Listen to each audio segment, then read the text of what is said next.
Middle east में चल रहे संघर्ष के बीच प्रधानमंत्री नरेंद्र मोदी ने इजरायल के पीएम बेंजामिन नेतन्याहू से बात की। मोदी ने लिखा कि इस दौरान उन्होंने नेतन्याहू के साथ पश्चिमी एशिया के हालात पर चर्चा की। मोदी ने कहा कि विश्व में आतंकवाद के लिए कोई जगह नहीं होनी चाहिए, लेकिन इसके साथ ही ये भी जरूरी है कि क्षेत्रीय संघर्ष ज्यादा न बढ़े। नरेंद्र मोदी ने भारत के जो वजीर आजम है उन्होंने टेलीफोन किया है Israeli prime minister Benjamin Netanyahu को। नरेंद्र मोदी ने यह जिक्र नहीं किया कि आपने हिजबुल्लाह के चीफ को मारा तो अच्छा किया। उन्होंने कहा है कि जो दहशतगर्दी कर रहे हैं आप उनको मार रहे हैं, हम आपके साथ हैं। मतलब ये कि जो हिजबुल्लाह के चीफ को मारा है आपने ठीक किया। पेंटागन और स्टेट डिपार्टमेंट का स्पोक्स आपने कहा कि हसन नसरुल्लाह की शहादत इजराइल को बड़ी महंगी पड़ेगी। देखें, जनरल कासिम सुलेमानी शहीद हुए, इस्माइल हानिया को ईरान में टारगेट किया गया, हसन नसरुल्लाह को भी शहीद कर दिया गया।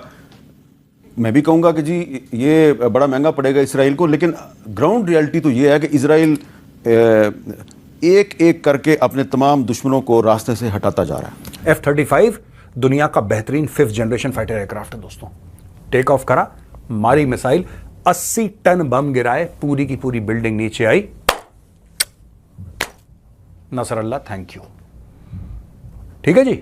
से इस तरह के उसमें जासूस काम करते हैं, बहुत बड़े बड़े जासूस निकलते हैं, जिससे पता चलता है कि उन्होंने ये वाली खबर जो है ये आगे तक पहुंचाई। उन्होंने बताया कि ये लीडरशिप वहां पर मौजूद है। मोदी ने ये डिस्कशन की होगी कि बहुत अच्छा किया।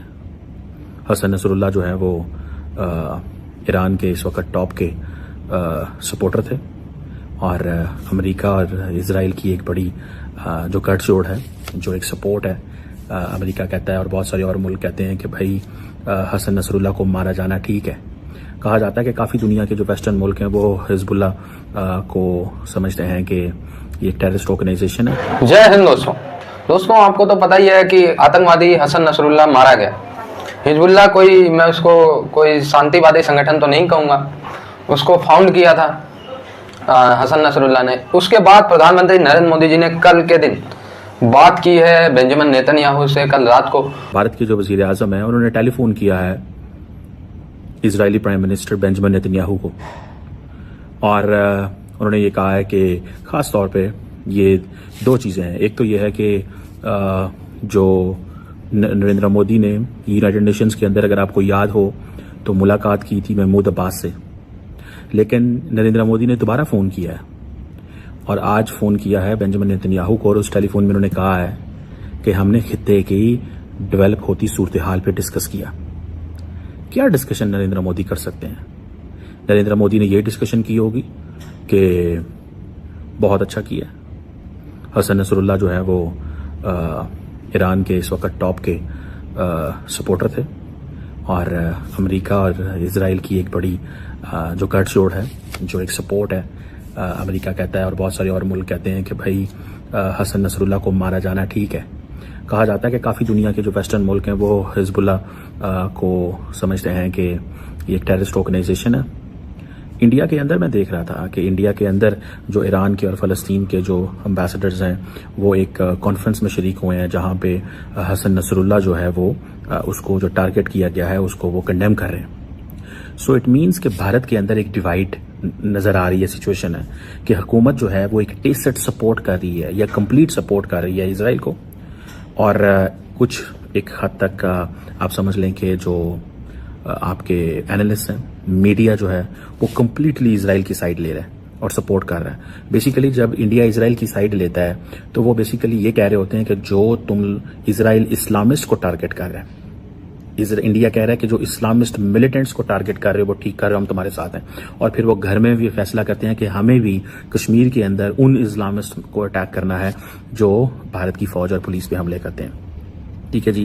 अब अगर देखा जाए तो ये एक इम्पॉर्टेंट डेवलपमेंट इस सेंस में कि आप सिंपली ये कह दें कि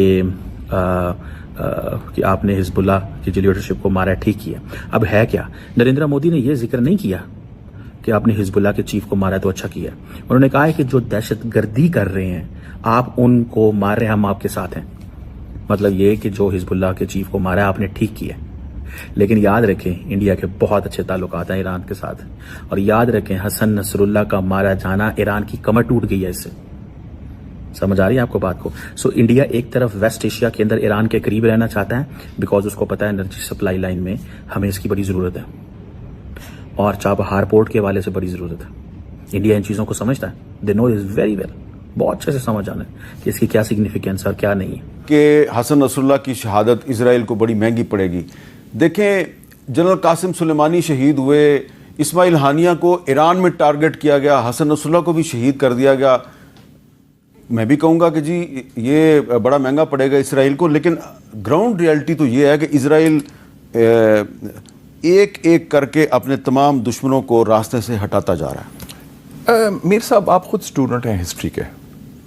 1988 में अबू जिहाद जो लीडर था, नंबर 2 था यासर अराफात को, उसको ट्यूनिस जाके शहीद किया। उसके बाद मैं अराफात साहब को मिला था ट्यूनिस जाके और मैंने उनका घर भी देखा जहां इजरायली बाय समुंदर से आए थे। PLO अल फतह खत्म हुआ 1988। 1992 में सैयद अब्बास मूसवी हिजबुल्लाह के लीडर थे, उनको रॉकेट से मारा था उन्होंने, हेलीकॉप्टर से 1992 में। उसके बाद एक 31 साल का नौजवान था, उसका नाम था सैयद हसन नसरुल्लाह, वो बन गया। ठीक है जी। 2004 में शेख अहमद यासीन, उनको जो हमास के लीडर, उनको भी हेलीकॉप्टर से मारा। ये 3 किलिंग्स किए हैं इजरायली स्टेट टेररिज्म ने। क्या उससे ये खत्म हुई मूवमेंट? ये एक आइडिया है जो दिलों में है, ये खत्म नहीं हो सकता। ये तो और दूसरी तरफ वो क्या कह रहे हैं? कह रहे हैं खिंच के रखो। ठीक है जी, ये जो टेलीफोन कन्वर्सेशन है, ये लार्जली उनकी जो डिस्कशन है वो टेररिज्म के अराउंड है। इंडिया की डेफिनेशन टेररिज्म की क्या है और नेतन्याहू की डेफिनेशन टेररिज्म की क्या है? ठीक है, अब वो नरेंद्र मोदी साहब कह रहे हैं कि जी हम जो होस्टेजेस हैं उनकी रिलीज के लिए बड़ी दुआएं कर रहे हैं। ठीक है जी, और रेस्टोरेशन ऑफ पीस की बात कर रहे हैं। लेकिन एक चीज याद रखें, नरेंद्र मोदी जब बेंजामिन नेतन्याहू को फोन करते हैं तो भारत के अंदर जो दाएं बाजू की फोर्सेज हैं वो उछलती हैं, वो समझती हैं कि यार ये करना चाहिए, हमें बदला लेना है। सो ये एक अहम चीज है, इसको आप इस तरह वो इग्नोर नहीं कर सकते कि ये एक नॉर्मल चीज है। मैं भी देख रहा था कि टोनी ब्लेयर जो है फॉर्मर यूके के प्राइम मिनिस्टर, वो कह रहे हैं कि जी by the middle of this century, यानी कि ये जो सेंचुरी चल रही है, ये जो अभी 21st सेंचुरी जिसमें अंदर हम मौजूद हैं, 3 दुनिया में सुपर पावर्स होंगी। एक अमेरिका तो है ही है, China and probably India. Probably लफ्ज उन्होंने इस्तेमाल किया है। इट मीन्स, अब देखिए ना, यूके के प्राइम मिनिस्टर केयर स्टारमर जाकर UN में कहते हैं इंडिया को परमानेंट सीट दें सिक्योरिटी काउंसिल में, इंडिया को परमानेंट सीट दें। So when India speaks this way, India is giving a message.